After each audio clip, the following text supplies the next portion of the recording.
Hey everyone, Cody here. I wanted to let you know that since we have our Dead of Winter event coming up on February 10th, we're going to give our listeners a chance to win some free stuff. So if you go to iTunes and review our show using the hashtag or the pound sign Dead of Winter, you'll be eligible for a free giveaway during our live show. And if you've already left a review, it's okay. You can go back and you can edit your review to include that hashtag. Thanks again for listening. Now let's get to the ghosts. The following contains explicit language, violent stories, and terrible jokes. Listener discretion is advised.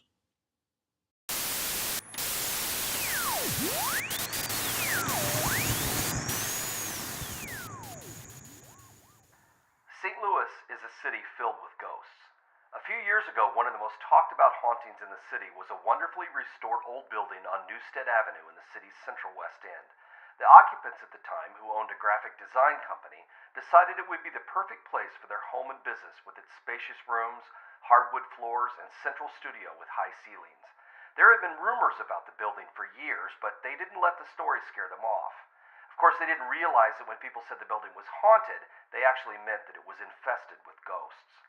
The building had once served the city as the 11th District Police Station and jail. Built in 1904 to prepare for the influx of crime that was feared would come to St. Louis with the start of the World's Fair, it saw more than its share of violence and death over the years. One incident in 1945 ended with the death of a waiter named Edward Melendez, who was beaten to death in his cell overnight. His cellmates and 3 police officers were indicted for his murder. In 1953, the station house became linked to tragedy again when it played a key role in one of the most notorious murder-kidnapping cases in Missouri history. It was a case that involved the 11th District Police Station, corrupt cops, mobsters, Route 66's most famous no-tell motel, and a little boy whose life was ended far too soon.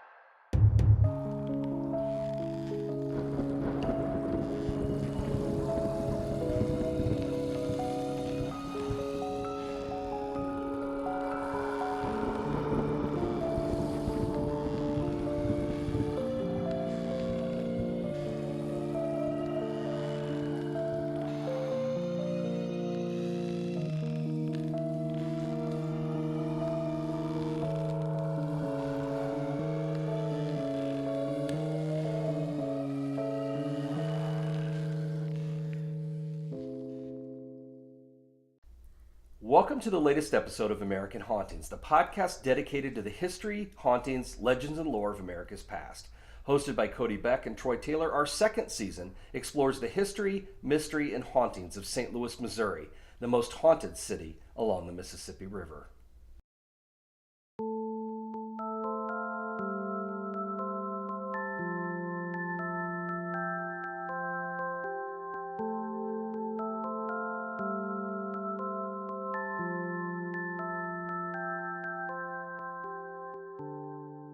St. Louis, as most of us know, is the gateway to the West. Founded by the French, taken over by the Spanish, and sold to Americans, it is one of the most unique cities in the country. It was built alongside the mighty Mississippi River, and it was the river on which the city's fortunes were made. But in addition to steamships and travelers, the river also brought floods, disease, and in 1849, a fire that nearly wiped out all of St. Louis. But it went on to become the city that opened the American West. It was the last outpost of civilization. It was in St. Louis that wagon trains gathered the last of their supplies before they ventured out onto the untamed prairie. People came to St. Louis seeking a new life and new adventures. In the years after the Civil War, they went west in search of a dream. 60 years later, they'd do it all over again. Only this time, they didn't head west on horseback or as part of a wagon train, they'd do it in an automobile. When Route 66 came through St. Louis in 1926, it changed the history of the city. The highway, which has become known as the Mother Road, began in downtown Chicago and stretched all the way to the Pacific Ocean. Route 66 began as a way to meet the needs of a growing nation. It gained both fame and infamy during the Dust Bowl days of the Great Depression, as the highway became an escape route for the thousands of families who moved westward from Oklahoma, Texas, and Arkansas. The Okies, as they were called, sought salvation from the drought in California. During World War II, Route 66 became a military conduit, providing a fast-moving passage for men, munitions, and equipment to move across the country. The continuous convoys kept the highway busy and the pockets of the roadside merchants filled. By the 1950s, when the federal government began designing new, wider, faster highways to take people across the country, the days of Route 66 were numbered. Even though it survived for 3 more decades, its end was inevitable. In 1983, the last sections of US 66 lost their designation and the highway became a storied part of America's past. St. Louis played a key role in Route 66 history. It was the first major city south of Chicago through which the cross-country highway passed, and locations along US 66 in the city have become legendary. There was the famous Eat Right Diner, the Donut Drive-In, and Ted Drew's Frozen Custard, just to name a few. But there was another spot that was certainly more famous than any other, the Coral Court Motel. Few motels on Route 66, or just about anywhere for that matter, had the kind of questionable reputation that was enjoyed by the infamous Coral Court, which was just outside the city limits. When it came to mystery, intrigue, and the sheer tawdriness of the no-tell motel, you couldn't beat the Coral Court. The brick motor court was first imagined by John Carr in 1941 and was painstakingly designed by architect Adolf Strubig, who was hired by Carr to give him a little something extra. There were a lot of mom and pop motels in those days with 8 or so units, but Carr didn't want that. He told Strubig that he wanted something outstanding. The Coral Court became famous thanks to its prime location on Route 66. Heading west on the Mother Road, it was the perfect place to stop after a day-long drive from Chicago. When it opened, its seamy reputation as the perfect rendezvous spot for philanderers and mobsters was still in the future. In 1942, the motor court greeted its first guests. The first 10 bungalows were built with honey-colored glazed bricks and large glass block windows. Each unit had 2 rooms and 2 garages, and this helped the Coral Court to become an immediate success. By the end of World War II, the Coral Court was one of the most visited motels on the entire stretch of US 66. The place was a hit with coast-to-coast travelers, but for many locals, the Coral Court was something of a rite of passage. Attending a late-night post-prom party or swiping a Coral Court towel or matchbook was the thing to do for St. Louis teenagers. For those who wanted to remain anonymous, the motel was the place to go for an illicit rendezvous. It soon began to be known as St. Louis's best no-tell motel. The reasons why were simple. The rooms could be rented for a rest period of 4 to 8 hours, which was originally created as a courtesy for truck drivers but had obvious benefits for those who were sneaking around on their husband or wife. Each room had its own garage, so cars were hidden from prying eyes, and the management of the Coral Court was absolutely discreet. Thanks to this, the legend of the motel spread up and down Route 66 from Chicago to LA. But bad times were coming to the Coral Court. It would be a single incident that would destroy the motel's reputation for good, the same incident that would also stain the 11th District Police Station in the Central West End. Both of them became inextricably linked to a tragic kidnapping case in 1953 involving a young boy named Bobby Greenlees. The case brought lasting infamy to both the Coral Court and the police station because the kidnappers used the motor court as a hideout after the kidnapping occurred, and, at least one of the 2 locations, half of the $600,000 ransom paid for Bobby's release vanished without a trace.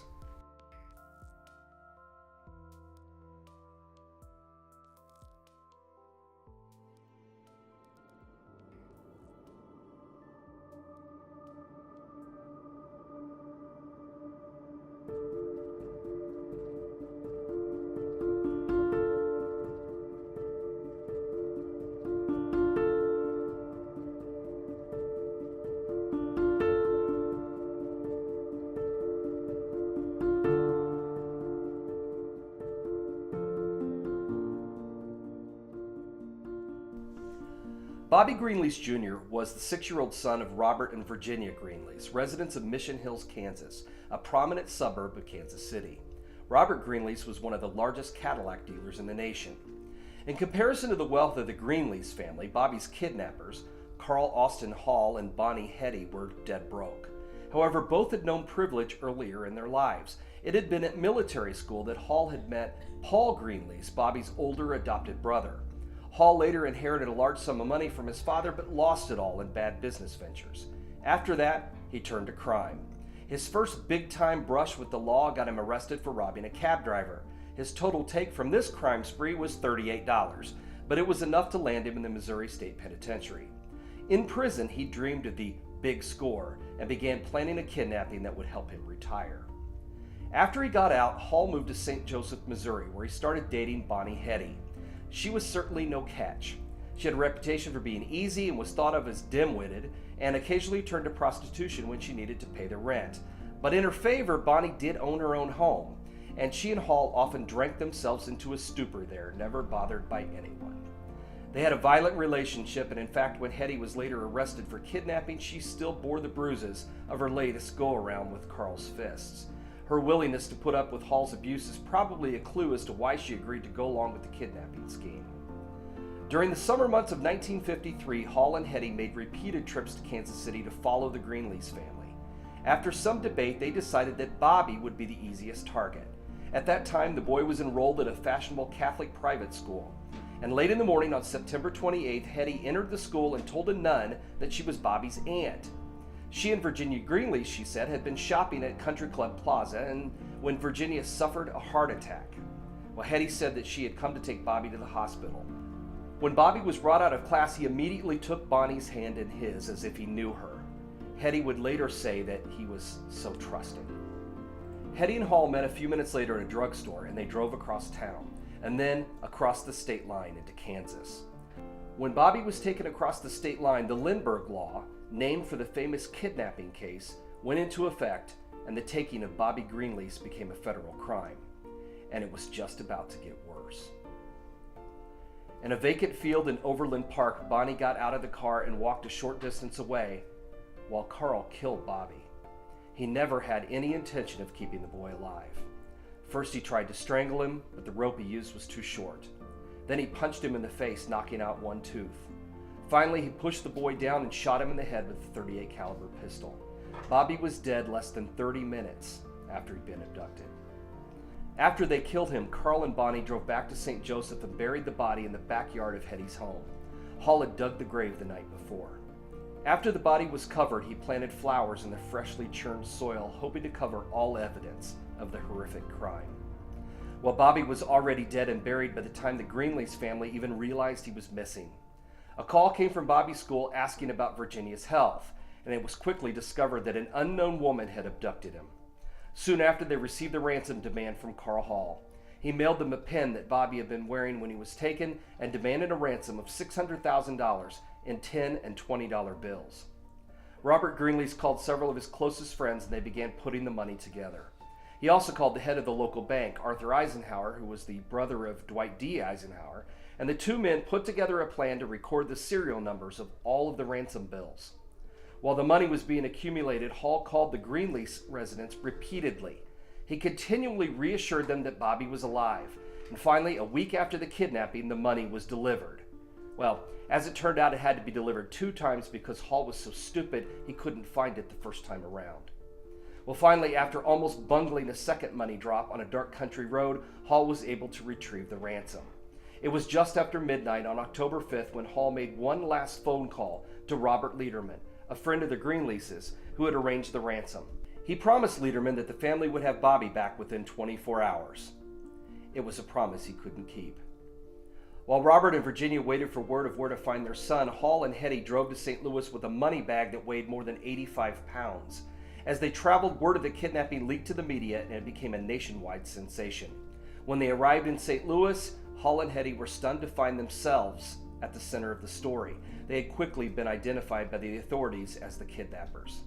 You see, criminal masterminds, they were not.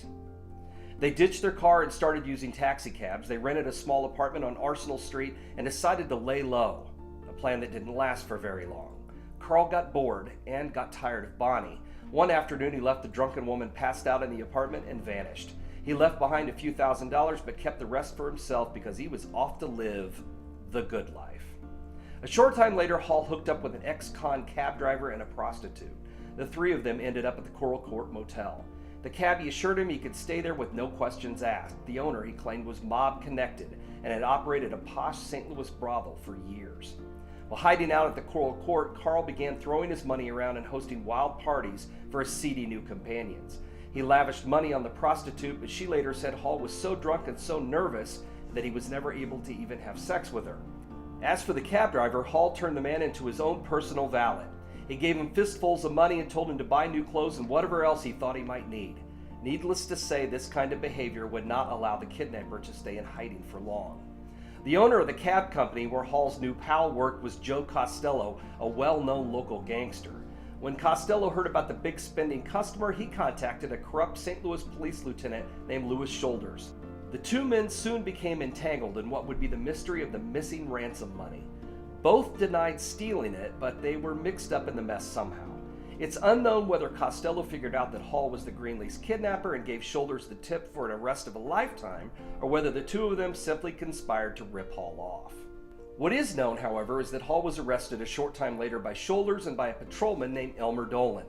They initially claimed that Hall was just being questioned for suspicious activity, namely flashing around a large amount of cash.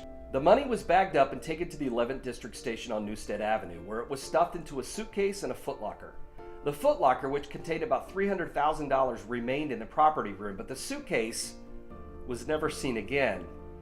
Somehow, it walked out of the Newstead Avenue station's property room and promptly vanished.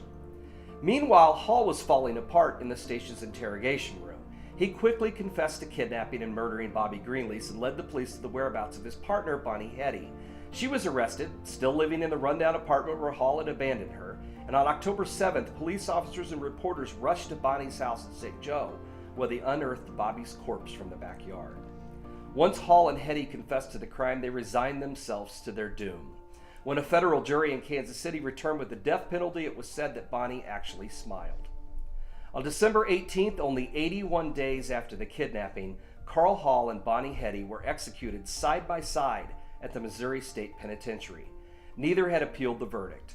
Police officials had a second chair installed in the gas chamber so that they could be executed at the same time. Bonnie Hetty was the only woman to ever be put to death in the Missouri gas chamber, and she talked cheerfully to the guards while she was being strapped in. She didn't fall silent until Carl finally told her to shut up.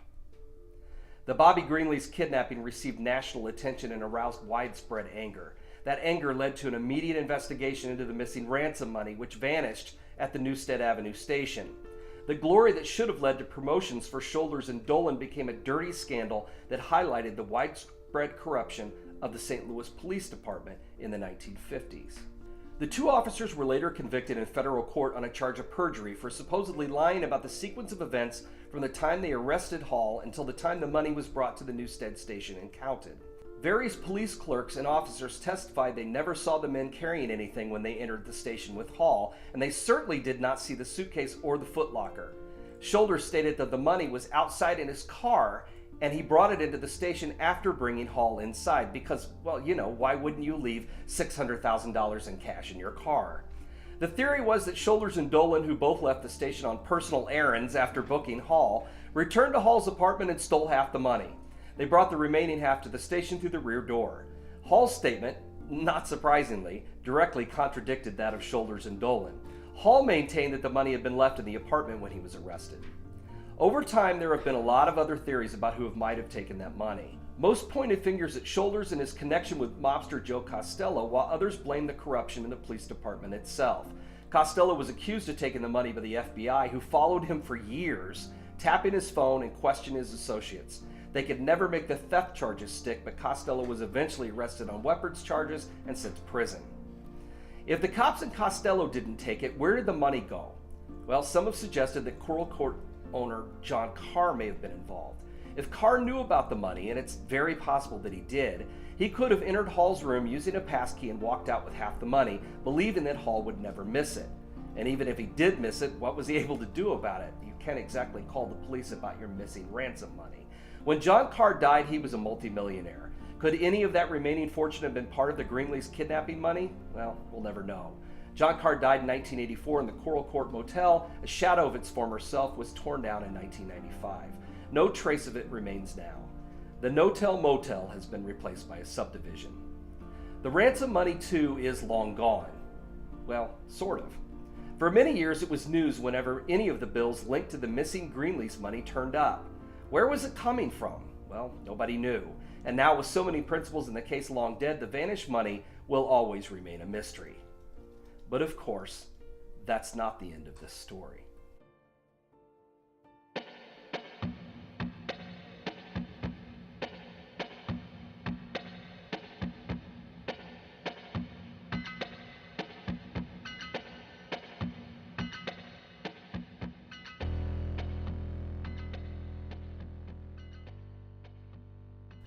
In 1960, the 11th District Police Station on Newstead Avenue closed its doors. For the next 5 years, it sat empty until artist Howard Jones and his wife Helen converted the building into a private residence. The former drill room was turned into a spacious studio and living quarters. Jones was an art instructor at Washington University and was well known for his public and private work. The old station house seemed to be the perfect venue to blend his work and private life, but the couple soon found that the building was anything but a peaceful place to live. Howard and Helen began to hear the unsettling sound of footsteps marching through the studio at night, followed by a dragging sound and more footsteps. The thumping boots were heard night after night, although nothing in the building was ever moved or disturbed. Radios and electronic equipment were turned off and yet often played by themselves. This occurred even when the devices were unplugged, Jones later claimed. The only thing that seemed to prevent the strange happenings was leaving a light burning in the studio all night. For some unknown reason, the light seemed to quiet the spirited inhabitants of the place. The weird goings-on soon attracted the attention of St. Louis's most famous psychical investigator, Gordon Hohner. In the 1960s, Hohner and his partner, Philip Goodwilling, had an investigation group called Haunt Hunters, one of the first organized groups of its kind in the country. Hohner ran newspaper ads and appeared on television and radio shows looking for haunted places to investigate. His research at the former Newstead Avenue police station seemed to reveal there was at least one spirit lingering in the building, the waiter who had been murdered in his cell in 1945. Hohner came to the old station with William Keenan, a reporter from the St. Louis Magazine, along with a few independent witnesses. With a Ouija board, they attempted to contact the spirit who was haunting the building. Once Hohner believed they had made contact, he instructed Howard Jones to ask a series of questions. Was the unknown presence a prisoner in the building when it was a jail? Yes, spelled out the reply. Did he die here? Yes. A policeman? No. A prisoner? Yes. When they asked if the spirit would manifest for the group, the talking board spelled out U for no. Hohner took this to mean that the ghost wanted nothing to do with the rest of the observers, but it had no problem making contact with Howard Jones. This left the professor, not surprisingly, more than a little unsettled. The only idea he could come up with to appease the ghost was to turn on more lamps in the house. They stayed on day and night, and in 1975 he told a reporter that for the first time, we slept undisturbed. Howard and Helen moved out of the station a few years later, and another artist moved in, using the building as a studio and residence. Corey Fossmeyer was even more unsettled than Howard Jones had been while living in the station. He and his family quickly came to believe that the presence in the building had taken a disliking to them for some reason. They heard the same heavy footsteps reported by Howard and Helen. They were also plagued by disembodied voices, rapping sounds, and the inexplicable appearance of footprints and handprints on freshly waxed floors and clean windows.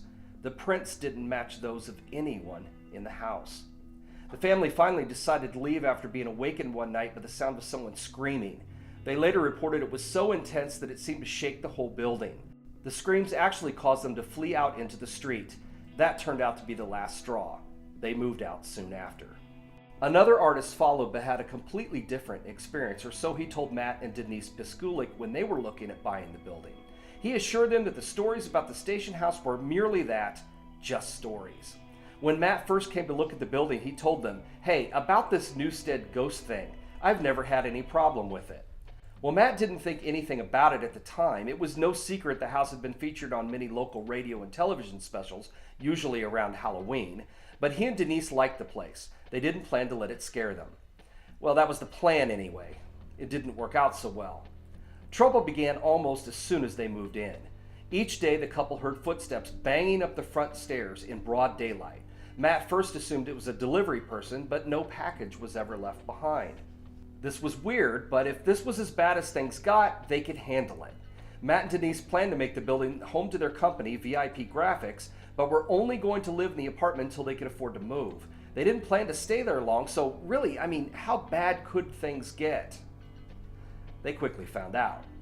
One night, Denise was startled awake by the sound of someone crying. It went on for a minute or so, then it stopped, making her think she'd just imagined it. She lay there in the darkness, waiting to see if it happened again. It did. The eerie moaning sounded as though it was coming from inside of the walls. It became so loud that Matt woke up too. They tried to figure out a source for the sound. Was it the wind or an animal? Anything. And then the screaming started. It was a man, shrieking out a long, piercing cry of pain. Matt and Denise didn't sleep anymore that night. The following morning, Denise called everyone she knew to tell them of their horrifying experience. Friends of friends led her to Corey Fossmeyer, the former occupant of the building. After they connected, he told her of his own strange experiences and admitted that he and his family had left the former station house because it was haunted. Well, despite the chilling incidents that had occurred in the past and their own sleepless night, Matt and Denise were determined to make the place work for their home and business. They started to do some renovations to the building, which, as often happens, stirred up the spirits even more. One morning in the summer of 1992, Denise heard a woman's voice call out hello while she was in the bathroom. Assuming that a client had arrived on business, she told the visitor she'd be right out. But when Denise opened the door, she found no one was waiting for her. She searched the building. No one was there. The footsteps were heard all throughout that summer, mostly on the front staircase. The footsteps sounded like the tapping of hard soles on the concrete stairs, even though the steps were thickly carpeted. As the days passed, the footsteps continued, becoming louder and more frequent, and were sometimes accompanied by the smell of a perfume. Denise was the first person to actually see a ghost. One of their staff members had an office across the hall from Denise, and one day she looked up and saw a man standing in the doorway who quickly ducked out of sight. Assuming that it was a staff member, she went across the hall to ask him a question, but there was no one in the office. The employees had their own strange experiences. A layout design artist was working on a project one morning when she felt someone blowing on the back of her neck. Startled, she spun around to see who was behind her. There was no one there. Soon after, a client encountered an apparition in the hallway and reported it to Denise. The ghost began showing up on a regular basis after that, as if it had been simply waiting around, waiting to be noticed. In September 1992, Matt and Denise invited 6 purported psychics to visit the building. All of the psychics claimed to have no prior knowledge about the building's history, but were able to reveal enough information about the place to impress Matt and Denise. They claimed there were many ghosts in the old station house. Some of them were permanent residents with a connection to the place, while others were just passing through. They stated that the station was filled with confused energy, most of it coming from the attic, and there had been a lot of violence there. Unknown to the mediums, this was a place where prisoners had once been held. Before they left, they identified several spirits from the building's past, including police officers, jail inmates, a woman whose husband had worked at the station, and a young girl. They offered to try and cleanse the building of the spirits, but Denise politely declined the offer. She later said they weren't hurting anything by being there. It's kind of live and let live, and they've been here longer than we have, and I just didn't feel the need to do anything like that. They've never done anything as far as I'm concerned. Well, Matt and Denise eventually moved out, and the station house was divided into residential spaces and offices. In 2001, an architectural firm began occupying the second floor and were soon convinced the place was haunted. One of the architects told STL Today that she was certain there was a presence in the office, a feeling that she was being watched, and she often heard footsteps going upstairs to the attic. This always occurred when the building was empty. Strangest of all was the inexplicable smell of perfume that seemed to come and go without explanation. It was an old-time smell, she said, like lavender or lilac. She could never figure out where it was coming from. Another staff member who had also encountered the perfume told of hearing the sound of a child crying one day. She first assumed one of the staff members had brought the child to work with them, and she went into the other office to see, but the office was empty, and there were no children in the building. Not living ones, anyway. As time has passed, the notoriety of the old 11th District station on Newstead Avenue has faded. It's no longer considered one of the most haunted places in St. Louis, and for the most part, the stories aren't talked about much today. Do the phantom footsteps still pace up and down the stairs? Are the voices still heard? Do the lights still turn on and off? And do radios still turn on by themselves? I don't know. No one is talking about the old police station much these days, but if the stories of nearly 4 decades are true, then it seems unlikely that the spirits no longer linger at the building on Newstead Avenue. Perhaps they're just waiting around for someone to notice them, so they can make their presence known in our world once again. I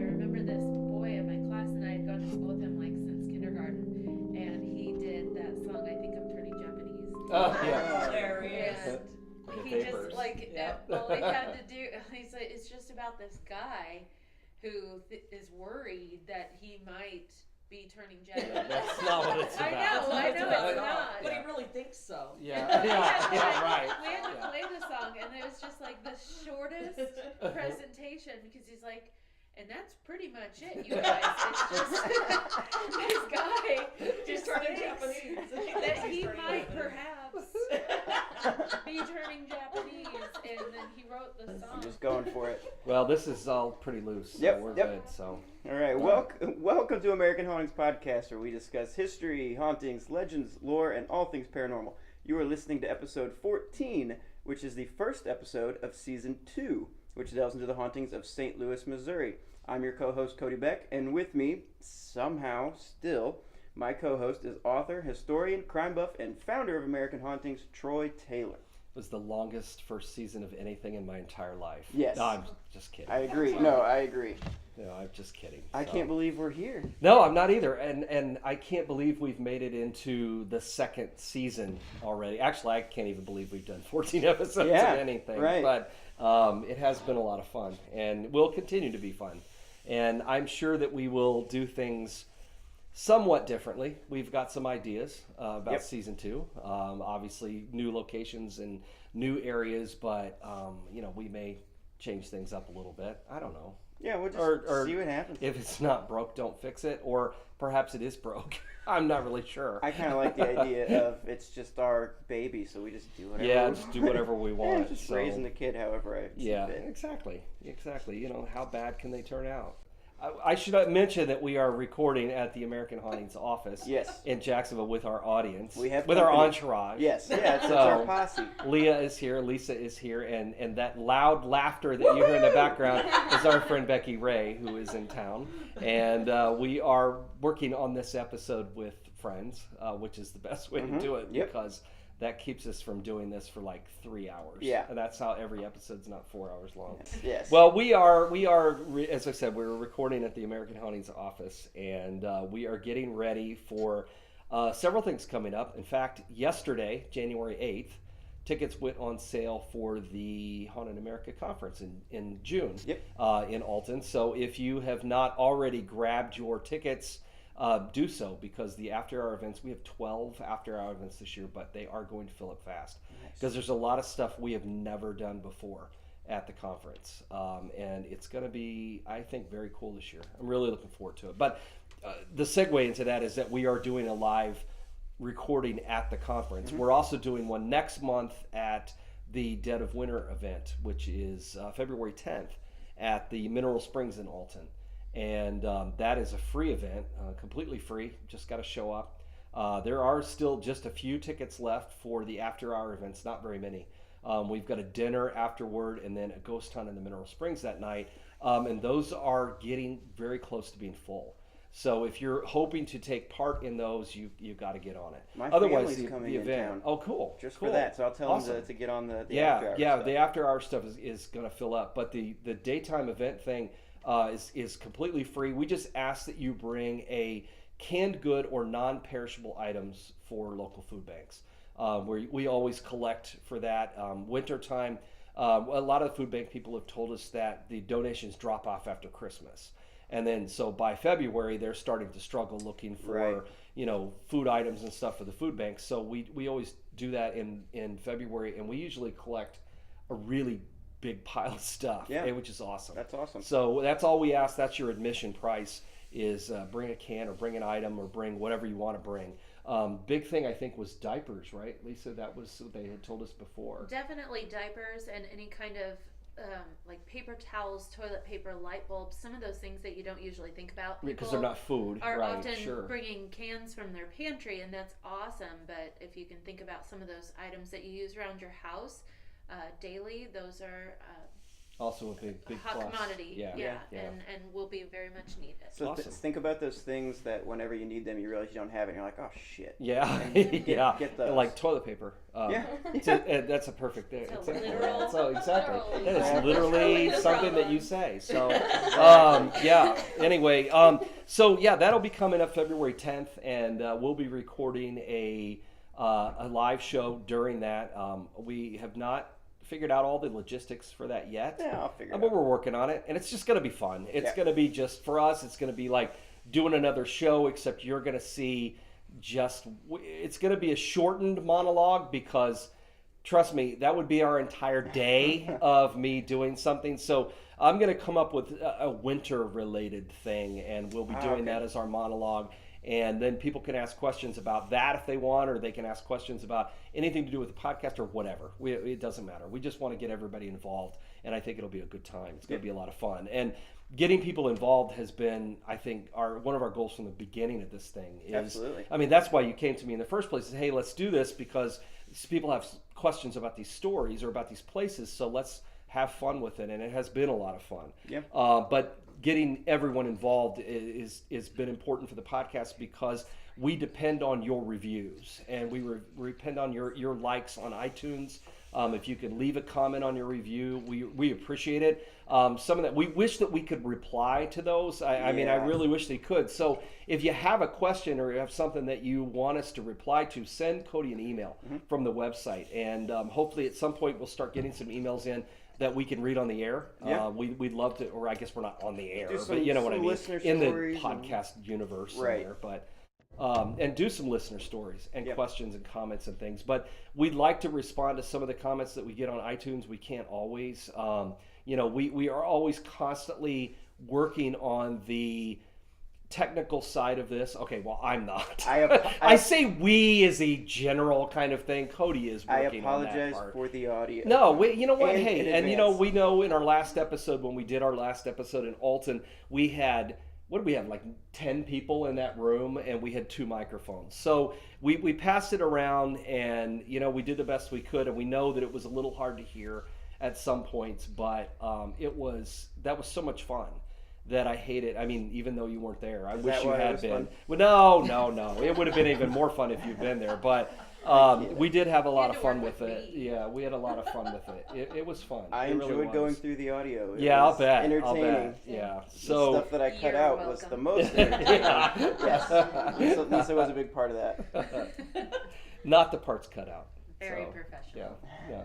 It was. Hey, you actually were more professional than Cody and I normally are. Yeah. So that's, I think, saying That's not true. well. That's not really saying a lot. I because mean, we're not you very don't get an professional, award but- for it, but it's true. it is true. So, well, anyway, what do you want to talk about? All right, let's dive in. Okay. My first thing I got to say, so even in a police station, you had to throw in some ghost kid language. I did, and like I said, I wrote part of that just for you. Yes. Because as soon as I had forgotten. Actually, going back to the story, because I mean, I haven't written a lot about a lot of places in St. Louis in a lot of years. The original Haunted St. Louis book came out in like 2002 or something. It's like 15, 16 years ago. Yeah. The new edition is coming out next month. It's coming out in February. So that'll be cool to have a new edition of it out and to be able to, to get back into some of these stories again. It'll be kind of cool. But I had forgotten about there being ghost kids in this story. I really had just forgotten about it completely. And then as soon as I did see that, I thought, I got to play this up. Yeah, thanks, man. Okay, so I love how in the beginning you talk about how the building is infested with ghosts. That's just very colorful language. Well, I mean, infested. I mean, I'm sure it was infested with all kinds of things Yeah. over a period of years. Right. Used as a police station for 54 years. I'll bet it was infested with Lots of lice and roaches and mice and everything else. So why not ghosts? I mean, Yeah. if you believe the psychics that came in, they said there were psychics. lots of ghosts there. Yes. So, and they said they didn't know anything about the history of the building, but I don't know. I don't think that's very hard to figure out where the prisoners were kept, or whatever. But whatever. They, I did always like the fact that when they asked Denise, "Oh, did you want me to get rid of them?" and she politely declined. Yeah. That was the comment that was made. I thought that was funny. So. Right, just for $49.95. Right. Yes, right. I will clean your house. No, I love. We'll be right back after a quick word from our sponsors. If you like the American Hauntings podcast, then you're probably going to like the services, books, and tours offered by our various sponsors, like American Hauntings, Inc., which has been a publisher of books on ghosts and hauntings, crime, and the unexplained in America since 1993. In addition, we also offer tours, overnight ghost hunts, and weekend excursions, plus the Haunted America Conference, which is coming up in June 2018 in Alton, Illinois. You can find out more information about the company at AmericanHauntings.net. Another of our sponsors is It's Raining Zen in the mysterious Mineral Springs Mall in Alton, Illinois. They're Alton's only authentic New Age and metaphysical shop, offering everything from crystals to Himalayan salt lights, healing herbs, charms, tarot cards, and even an assortment of clothing. You can find them on East Broadway in Alton or on Facebook by searching for It's Raining Zen. We're also sponsored by the Best Western Premier Hotel in Alton, Illinois, the home away from home for American Hauntings, and the host for the Haunted America Conference. The Best Western Premier is a newly renovated location with facilities for conferences, weddings, an outdoor fire pit, brand new bar, and standalone restaurant and grill. We highly recommend it, and we know you'll love it too while visiting the area. You can find them on College Avenue in Alton or by searching on the Best Western website. We also recommend the I Had That store located at 125 East Main Street in Belleville, Illinois. This is the #1 spot in the St. Louis and southwestern Illinois region for vintage toys and games from the 1970s and 80s, as well as a huge selection of horror-related toys, games, figures, books, and much more. You can find the store on Facebook by searching for I Had That Toy. And now, on with the show. I love this story because, I'd never heard it before, but it has everything. It has the kidnapping, it has corruption, it has the money missing. Gangsters. Route 66, Route 66 reminds me of like a John Dillinger type movie or something. I know. That was the why I wanted to kind of kick off the season with that story, because it does have everything. It's just one of those stories it's just always been one of my favorites when you tie it in. And it's horrible. And and I know that in parts of the monologue I kind of did sound like I was making light of some of the stuff, and it's not. I'm certainly not making light of this poor kid. I mean, or his family. I mean, that whole thing was terrible. But these two were a couple of the biggest stooges that ever pulled off a crime in the state of Missouri. Not rocket scientists. Seriously. Oh, yeah. Criminal, as I said, criminal masterminds. They were not.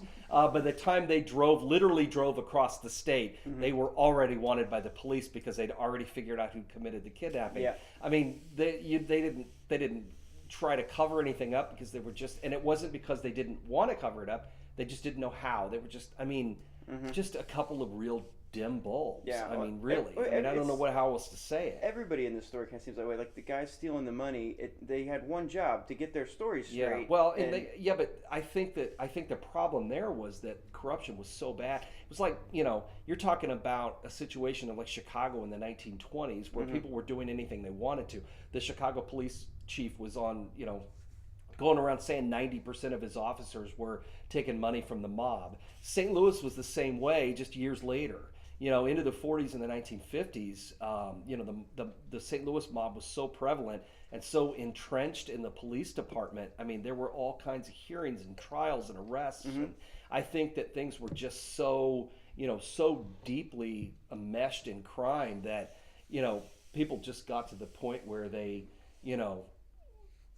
it was just that was part of the explanation. It was just nobody thought I'm not going to get caught. Nobody else is getting caught. Yeah. And and then the stupid stories. Well, first of all, why would you leave the money behind at a seedy motor lodge at this point? You would never leave $600,000 sitting behind. You just wouldn't. I don't even leave $6. No, right, exactly. So you wouldn't leave it there while you arrested the guy. So no one would do that.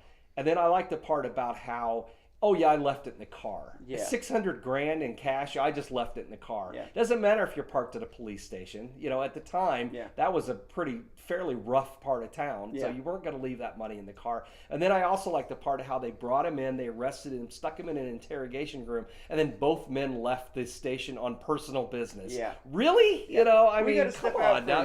Yeah, we'll be back later. Don't worry about us. We're just this guy. We don't know what's going on with him, but he had all this money. But don't worry about it. We'll get back to him later.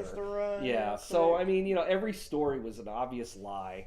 And you had mobsters involved, and you had it just a little bit of everything. And what I liked about it was the fact that you had a police lieutenant and a mobster that were like best pals.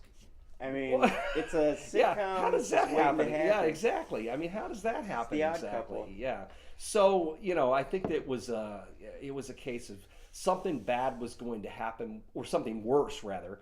I don't even about worse, but more bad things were going to happen in this case. You had a kidnapping that was bungled. You had a guy who just committed murder for no reason. I mean, there was no reason for them to kill that little boy. They could have easily taken that money and given it back, but instead, they kidnapped him, took him out, and murdered him, then made the ransom call. Yeah. Makes no sense. Criminals do not tend to be the smartest. Yeah, you're right, and especially those two. So. Yeah, that's unfortunate. But I mean, in that case, I understand if they were ghost kids, because I'd be pissed. Yeah, right. No kidding. Something like that. Poor happened. guy. I mean, the kid was 6 years old. I mean, that's tiny. That's a little kid. It's like a first grader. Yeah. They're not even a first grader. Yeah, it's horrible. I mean, it's horrible. The whole thing is horrible. And like I said, we don't try to make light of any of these things. No, I wasn't. We, but you can't help but poke fun at these two idiots. Right, and we're trying to make the best out of this horrible situation. Exactly. And I consider our podcast to be kind of comedy podcast at the same time. So yeah. Well, I think you may be stretching that. That that might be saying something like us being professional. I think I'm funny. That's about it. Legends in our own minds. I have to ask about so police station, no more, but families start to move in and things are renovated, and then eventually they're driven out by screams. And I'm wondering, could this have been our old friend, was it Tom Boothby? Oh, from Alton. Could it just I'm pretty sure. Honestly, I'm pretty sure it was the waiter. Okay. if you needed a ghost, a resident ghost. I mean, you can leave out all the stories from the psychics about all of the other ghosts that were there, and I could see that. I could actually see how that would be a place where you'd have a lot of spirit activity moving through a building with all the activity, all the violence taking place there. But traumatic history, if you had to pick a ghost who was like the most prominent one in that building, I would say that Edward Melendez, that waiter who was brought in on pretty much trumped up charges, was brought in, stuck in a cell, and murdered by his cellmates, and 3 cops who were there allowed it to happen. Yeah. And who also ended up, being drug in on charges, although they were never punished. The cops they did resign a few months later, but they were never punished for their part in it. But all of the inmates were, they charges filed against them. They ended up with prison sentences out of it. But I mean, if you're hearing screams of someone in pain, I'm going to guess it was this poor guy stabbed to death in his cell. Yeah. And whether or not he was still there, or if that was, like we talked about in the past, one of those kind of, residual echoes of something that would wake you up in the middle of the night. I mean, this is a place with a great potential for being haunted. So I'm really not that surprised. There were a lot of ghost stories about this building, and they became, a place becomes, as we've talked about and as we discovered in, doing our Alton season, a place becomes, and I'm going to put quotations, one of the most haunted places in the city, depending on how much newspaper coverage you get. Yeah. Sometimes it's not even because the place is so actively haunted. I mean, yes, this was actively haunted. You had several different families who would live there, but then you had the one guy who said, nothing ever happened to me while I lived here. Either that or he was just trying to sell the place. It's hard to say. One of the two, But, regardless, you had several generations of people who would live there who all talked about it being haunted. So I think it legitimately was, but it got so much coverage for the same reason that I picked it as our first story for the season, is it has everything. Yeah. It's a story It's a hell with of a everything. story. And so it made, in the 90s, it was a big, it became a huge deal. I mean, and they were talking about it before that, but I remember specifically in the 90s hearing about it. It was in, like Fate magazine, which at the time was a pretty big, booming national paranormal magazine. Beck, is it even around anymore? Did it still publish? It still exists, but it's not nearly as awesome as it Yeah, used to I be. don't It's ever totally see changed. it. I don't ever see it on newsstands anymore, but What's I a know they still magazine? have a Fate magazine. Oh, what's a magazine? Yeah, you got it. You whippersnappers. Took a minute there, Exactly. but yeah, what's a magazine? I know they have a website. I don't know, Oh, see, but that word I I think know. it's Yeah. still in print. I mean, Yeah. it doesn't come out as often as it used to. I see. and it's- Yeah, but it used to be. In fact, upstairs, I have this gigantic tub about the size of this table in front of us that is filled with Fate magazines from the 50s through the 80s. Oh yeah, And you mentioned looking for that tons infamous of them. picture. Yeah, of I've the looked through Thunderbird all or- that. Yeah. So there's, you know, so yeah, it was a great magazine, but they did a big write up on the station, the police station in the '90s. And I mean, it was all over. It was everywhere. You know, as in the story, we talk about STL Today and Yeah. you know the St. Louis Magazine, and everybody covered it at one time or another.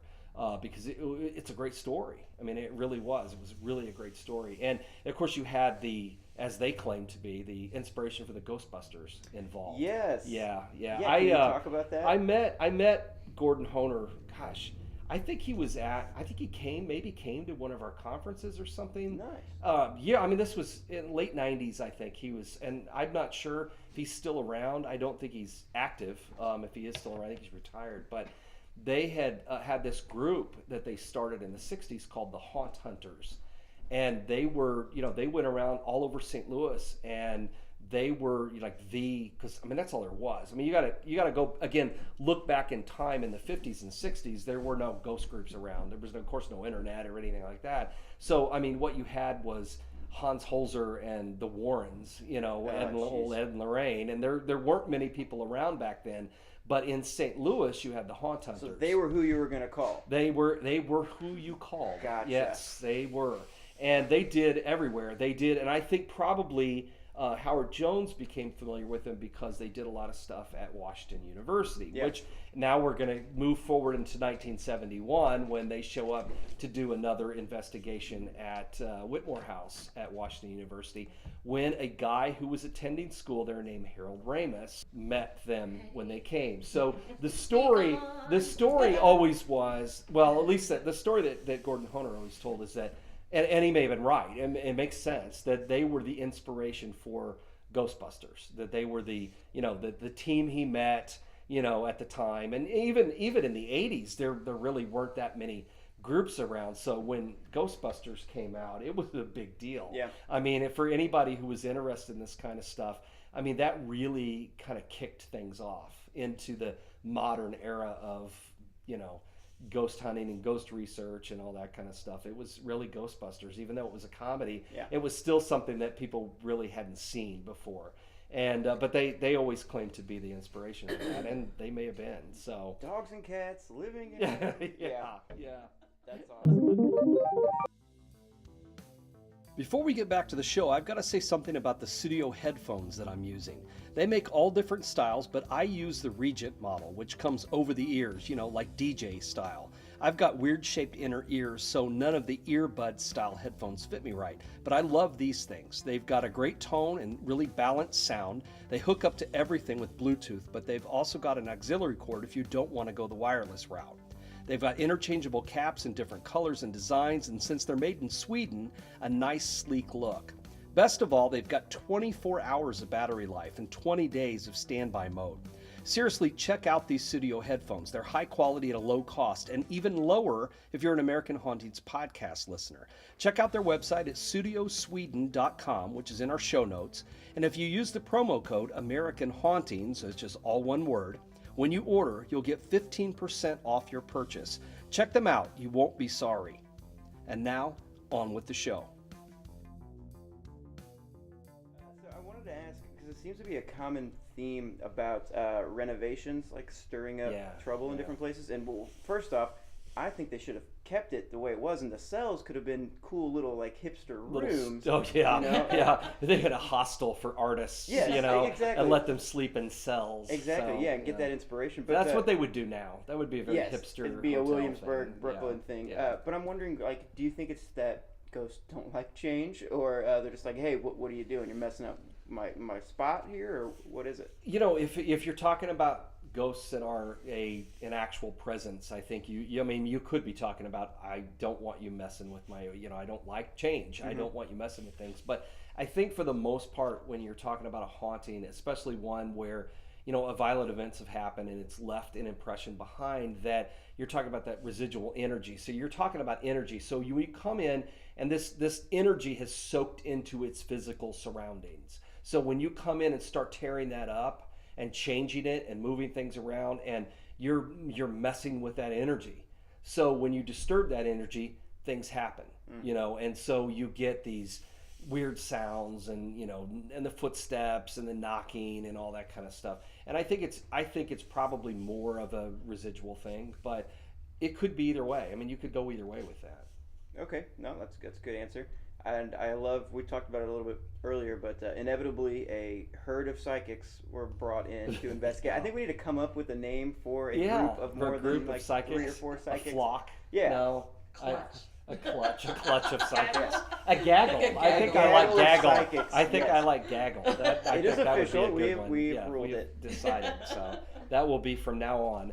A group of psychics will always be a gaggle. That works for me. Well, they should see it coming. I mean, there's Well, that is true. Yeah, they should already know we're going to call them that. Exactly. So, that way. I don't think that Ouija boards are.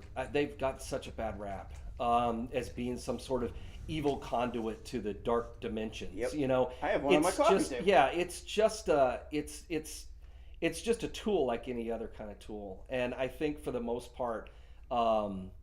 I think they're harmless. I think that it's a party game, and that's how it started. And people who use them, who are sure that they're getting messages from wherever. I think most of those messages are coming from inside your head. Yeah. I think that it is more of a case of you even unconsciously manipulating the planchette to spell out the messages that either you want to impress your friends with, or you're hearing what you want to hear, or maybe it is something you're tapping into something else in your head.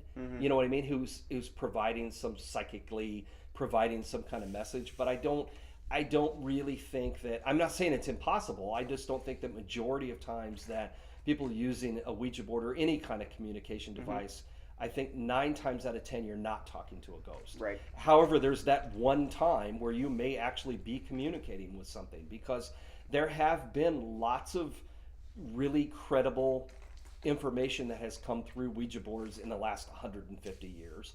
But people who say that they set them on fire and then they appear back in the house the next day, and I think that these are great stories, and they make fantastic stories, and they scare us, and they're creepy, and they're weird, and I just think it's a really amazing, really piece of Americana. Yeah. I think it's art. I think Ouija boards are art. Yeah. And I think they are art pieces, and they are American history, and I think they're really cool. We've got them all over the place here. I'm awesome. not worried about them bringing anything here with them, or causing any kind of disturbances. We give away a dozen of them at the conference every year, in every age, shape, and form, from Swami boards to just old school basic full Ouija boards. I just think they're a really cool piece of American history, and a nice link to the ghost world. But do I really think they're radio devices that contact demons? Absolutely no. Yep. I don't. I personally have told people, I said, I'm not going to buy it until that planchette starts moving by itself. Yeah, there you go. Then you can start to then you panic. can start to believe it. But my family's very, they freaked out when I got it, and so that just made me enjoy it even Well, more. that's movies and pop culture influence on this stuff. And so I told them, I said, I leave the planchette on no, so that way if any ghosts come through, they just know, look, oh, well, got denied right up front. So I was like, I leave it right there. Yeah. But no, I love it. It makes for great movies. Ouija 2, Origin of Evil. That's a pretty good movie. You told me that I should check that one out. I like that one. Didn't like the first one very much, but I did really like the the origin story. That was very very entertaining. But that's what it amounts to. It's entertainment. It's like, how many times have I told everybody, you can't, when you watch The Conjuring and they're fun, but those are characters. That's not really Ed and Lorraine Warren. Right. That's just a character. Sure. That's a lot of fun. Yeah, Mr. Handyman, who also sings as Elvis, and as a demonologist, it's just characters, and so that kind of stuff is fun. And some of my favorite, how over the top are those Insidious movies? But they're awesome. Oh yeah. But they're completely insane. And it's the same way with the Ouija movies and whatever. It's fun entertainment, and it's great. It's great, and it's spooky, cool stuff. But how very, very small percentage of truth Right. to any of that So stuff. just remember, the real ghosts are in your head. Yeah, there you go. Yeah, I'm trying to get out. So, okay, well, I think that we should probably wrap this up.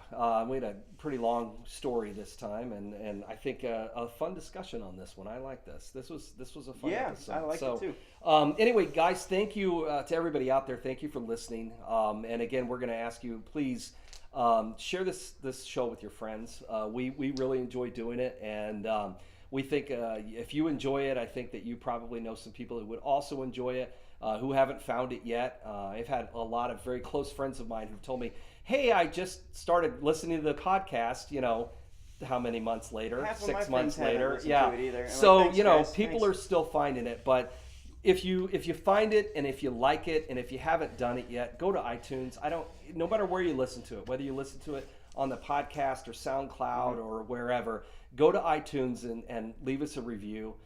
You don't even have to write anything if you don't want to. We love it when you do, because those are always the fun ones. I love to read I was getting I nervous. love to read the ones that people write about. But if nothing else, just give us a star review or whatever.